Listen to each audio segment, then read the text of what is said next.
Hello everyone, I am सिमरन त्यागी और आज हम इस वीडियो में पढ़ने वाले हैं जो हमारी जूलॉजी की फर्स्ट बुक है 5th सेम की। उसमें फाइलम जितने भी हमारे दिए गए हैं सिलेबस में उनके हम कैरेक्टर्स जो हैं उनको पढ़ रहे हैं। तो ठीक है, यहाँ पर भी फाइलम है हमारा फाइलम प्लेटीहेल्मिन्थीज। इसके जो जनरल कैरेक्टर्स होते हैं इसमें हम वो पढ़ने वाले हैं और इनका क्लासिफिकेशन। तो चलिए शुरू करते हैं।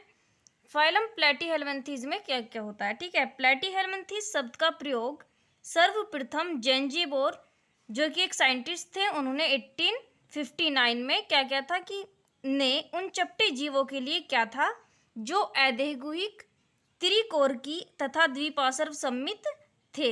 यानी क्या होता है, उनकी बॉडी में कोई गुहिका नहीं पाई जाती। ठीक है, इस संघ के जंतुओं के सामान्य लक्षण निम्नलिखित है। क्या है वो लक्षण? फर्स्ट होता है कि इस संघ के जंतु स्वतंत्र जीवी, सहभोजी अथवा परजीवी होते हैं। ठीक है, स्वतंत्र जीवी होता है यानी फ्री फ्लोटिंग होता है। सहभोजी यानी कि क्या होता है, दूसरे के साथ संबंध में पाए जाते हैं, अथवा परजीवी यानी कि पैरासाइट के रूप में दूसरे के शरीर पर अपना फूड किसी दूसरे से प्राप्त करते हैं, उस पर पाए जाते हैं। सेकंड होता है इसमें कि इन जंतुओं में ऊतक अंग कोटि का संगठन अर्थात शरीर की कोशिकाएं मिलकर निश्चित ऊतक बनाते हैं और ऊतक अंगों को बनाते हैं। थर्ड इनका कैरेक्टर होता है कि ये जंतु अदेहगुहिक अर्थात गुहिक शरीर में गुहिका का अभाव होता है। उसके बाद इनका फोर्थ कैरेक्टर होता है कि विभिन्न अंगों के बीच का खाली स्थान मीजेनकाइमा या पैरेनकाइमा से भरा रहता है। फिफ्थ इसका कैरेक्टर होता है कि ये जंतु त्रिकोरकी यानी कि ट्रिप्लोब्लास्टिक होते हैं, अर्थात इनके शरीर के विभिन्न भागों की उत्पत्ति तीन भ्रूणीय जनन स्तरों ट्रिप्लोब्लास्टिक होते हैं, त्रिकोरकी होते हैं। इसलिए बोलते हैं क्योंकि इनकी जो उत्पत्ति होती है भागों की वो तीन भ्रूणीय जनन स्तरों से होती है, जिनको हम क्या बोलते हैं, बाह्य, मध्य तथा अंतः। जो बाह्य होता है उसको बोलते हैं एक्टोडर्म, मध्य को बोलते हैं मीजोडर्म एंड जो हमारा सबसे अंतः होता है उसको बोलते हैं हम एंडोडर्म। एंडोडर्म से मिलकर होती है। और इनका सिक्स्थ कैरेक्टर होता है कि ये जंतु पृष्ठ अधरतल पर चपटे होते हैं। ठीक है, इनके अधरतल पर मुख एवं जनन छिद्र पाए जाते हैं।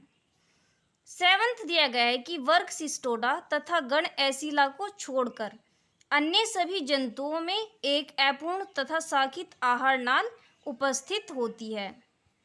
एट्थ पर होता है कि वर्ग सिस्टोडा जो होता है हमारा वर्ग सिस्टोडा को छोड़कर अन्य सभी जंतु जो होते हैं संघ हमारा जो प्लेटीहेल्मिन्थीज है इसके वो खंडविहीन होते हैं। इस संघ के जंतु अधिकांशतः परजीवी की तरह अन्य जंतुओं के बाहर अथवा अंदर निवास करते हैं। ठीक है, वो ज़्यादातर किसके रूप में पाए जाते हैं, परजीवी के रूप में। इन जंतुओं में पोषकों से चिपकने के लिए आसंजक संरचनाएं क्या होती हैं वो, जैसे कि हुक, ठीक है, कंटक, चूसक तथा आसंजक स्राव आदि पाए जाते हैं। 10th इनका कैरेक्टर होता है कि इन जंतुओं में श्वसन और परिसंचरण तंत्रों का अभाव होता है एंड इन जंतुओं में उत्सर्जन तंत्र के रूप में ज्वाला कोशिकाएं यानी फ्लेम सेल्स पाई जाती हैं। और इसके अलावा इनके कैरेक्टर होते हैं कि इस संघ के जंतु द्विलिंगी होते हैं। ठीक है, द्विलिंगी या फिर हम इनको बोलते हैं हर्माफोर्डाइट। द्विलिंगी तब बोलेंगे जब एक ही जंतु में नर तथा मादा जननांग पाए जाते हैं। ओके, नर तथा मादा जनन तंत्र सुविकसित होते हैं और जंतुओं में अंडों में पीतक का अभाव होता है, जो यौक होता है उसका अभाव होता है। एंड जो सबसे इम्पोर्टेंट होता है कि इन जंतुओं में निषेचन आंतरिक होता है। अधिकांश जंतुओं में परनिषेचन पाया जाता है, लेकिन कुछ जंतु जैसे कि टीनिया सोलियम में स्वनिषेचन भी पाया जाता है। उसके अलावा यहाँ पर दिया गया है कि जंतुओं में भ्रूण का परिवर्धन प्रत्यक्ष अथवा अप्रत्यक्ष होता है। ठीक है, प्रायः अंतः परजीवियों के जीवन चक्र में अनेक पोषक तथा लार्वा उपस्थित होते हैं। अब हम इसका पढ़ने वाले हैं क्लासिफिकेशन, क्योंकि इसके जो जनरल कैरेक्टर्स होते हैं वो हम पढ़ चुके हैं। सो फाइलम प्लेटीहेल्मिन्थीज का जो क्लासिफिकेशन है उसको 3 क्लास में डिवाइड किया गया है। फर्स्ट होती है हमारी टर्बिलेरिया और सेकंड होती है ट्रीमेटोडा और जो थर्ड यानी लास्ट है वो होती है सिस्टोडा। ठीक है, तो इनके थोड़े थोड़े कैरेक्टर पढ़ लेते हैं और इनका एग्जाम्पल। जो टर्बिलेरिया क्लास होती है इसमें क्या होता है कि इस वर्ग के जंतु स्वभोजी तथा स्वतंत्र जीवी होते हैं। ये मांसाहारी जंतु हैं जिन्हें मुख्यतः प्लेनेरिया कहा जाता है। इन जंतुओं का शरीर अखंडित होता है जो पृष्ठ अधरतल पर चपटा होता है और इस वर्ग के अधिकांश जंतु उभयलिंगी होते हैं। उभयलिंगी भी बताया था ना कि नर तथा मादा जननांग एक में ही पाए जाते हैं तथा कुछ में अलैंगिक जनन पाया जाता है। कुछ जंतु अंतःपरजीवी के रूप में भी पाया जाता है।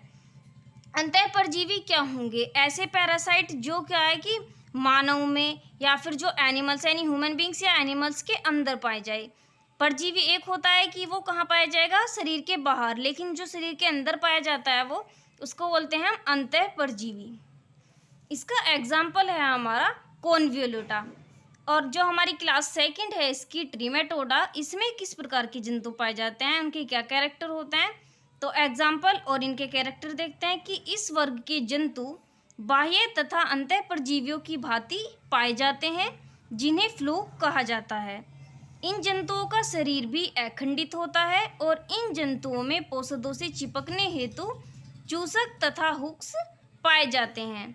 जंतुओं की आहार नाल अपूर्ण तथा शाखित होती है तथा क्या होता है कि इन जंतुओं के जीवन चक्र में प्रायः 2 या 2 से अधिक पोषद किसको बोलेंगे? पोषद बोल सकते हैं या फिर हम होस्ट भी बोल सकते हैं। सपोज दैट कोई भी पैरासाइट है, ठीक है, वो किसी दूसरे पर रहकर अपना भोजन प्राप्त कर रहा है, तो वो क्या कहलाएगा? हमारा परजीवी। लेकिन जिस पर वो रह रहा है, जिससे अपना पोषण प्राप्त कर रहा है, उस या जिसके अंदर रह रहा है, उसको बोलेंगे हम पोषद या फिर होस्ट। तथा लार्वा प्रावस्थाएं पाई जाती हैं। एग्जाम्पल होते हैं हमारे इसके गायरोडेक्टाइलस, ठीक है, और सिस्टोमा एंड फैसियोला, ये हमारे इसके एग्जाम्पल्स हैं। एंड यहाँ पर लास्ट क्लास दी गई है जो कि सिस्टोडा है। इसमें किस प्रकार के हमारे जंतु पाए जाते हैं? इस वर्ग में सभी जंतु अंतःपरजीवी होते हैं जिन्हें सामान्यतः फीताकृमि यानी कि टेपवॉर्म कहा जाता है और इनका शरीर लंबा तथा खंडयुक्त होता है। इन जंतुओं में आहार नाल तथा ज्ञानेंद्रियों का पूर्ण अभाव होता है। ज्ञानेंद्रियां क्या होती हैं भाई? ज्ञानेंद्रियां होती हैं हमारी आँख, नाक, कान, ठीक है, जीभ, ये सभी क्या है? त्वचा ज्ञानेंद्रियां हैं। इन जंतुओं के सिर पर चूसक अथवा हुक दोनों पाए जाते हैं और इनके जीवन चक्र में एक या अधिक पोषद तथा लार्वा प्रावस्थाएं पाई जाती हैं। एग्जाम्पल होते हैं इसके हमारे गायरोकोटाइल, फाइलोबोथेरियम एंड टीनिया। तो ये क्या थे? हमारे फाइलम प्लेटीहेल्मिन्थीज के जनरल कैरेक्टर्स एंड उसका क्लासिफिकेशन। तो आगे भी आप अपनी जूलॉजी की जो 5th सेमेस्टर की फर्स्ट बुक है उसका सिलेबस कंप्लीट करने के लिए मेरे चैनल के साथ ज्वाइन हो सकते हैं। Thank you.